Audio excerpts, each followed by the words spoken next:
آج P T I رہنما روپوش ہونے کی بنا پر اشتہاری قرار۔ انسداد دہشت گردی عدالت لاہور میں 9 مئی کو کلمہ چوک پر کنٹینر جلانے کے مقدمے کی سماعت۔ عدالت نے پی ٹی آئی رہنماؤں کے دائمی وارنٹ گرفتاری بھی جاری کر دیے۔ ملزمان کو گرفتار کر کے پیش کرنے کا حکم۔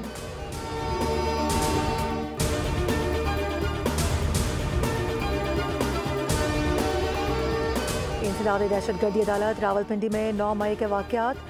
جی ایچ کیو حملہ کیس میں ہم پیش رفت۔ مسلسل غیر حاضری پر وزیر اعلیٰ خیبر پختونخوا علی امین گنڈا پور سمیت 23 ملزمان کی ضمانت منسوخ کرانے کا فیصلہ۔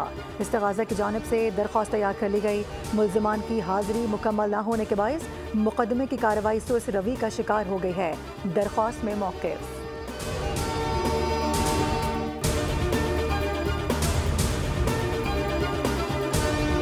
پاکستان ٹیک آف کر چکا ہے۔ لیٹر لکھ کر آئی ایم ایف کی ڈیل ناکام بنانے کی کوشش کی گئی۔ آئی ایم ایف ڈیل سے دنیا کا رخ پاکستان کی جانب مڑ گیا۔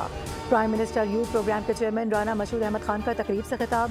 کہا کہ پاکستان میں جو انویسٹمنٹ کرنے آتا ہے یہ اس کو خط لکھنا شروع کر دیتے ہیں۔ ان کو روکنے والا یہودیوں کا ساتھی تو ہو سکتا ہے لیکن پاکستان کا دوست نہیں۔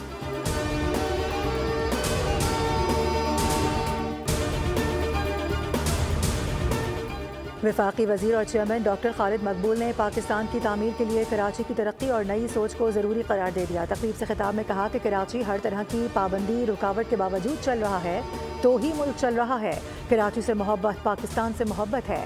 جب ترقی کو کراچی سے بائی پاس کیا گیا تب ترقی ملک سے روٹ گئی۔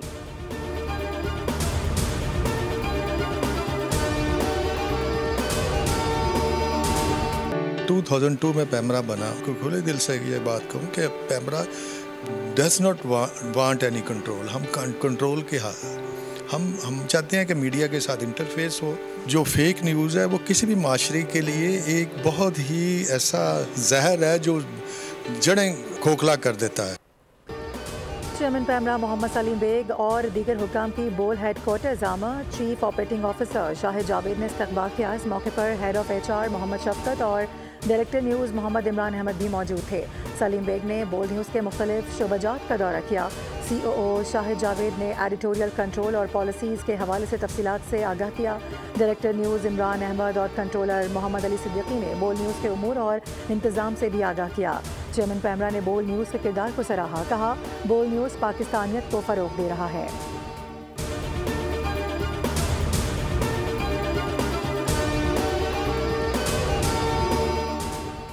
اور جنوبی کوریا میں صدر کے استعفے کا مطالبہ پھر زور پکڑ گیا۔ عوام پھر سڑکوں پر آ گئے۔ صدر یون کے خلاف مواخذے کی تحریک کامیاب۔ عدالت فیصلہ کرے گی کہ صدر کو نکالا جائے یا رکھا جائے۔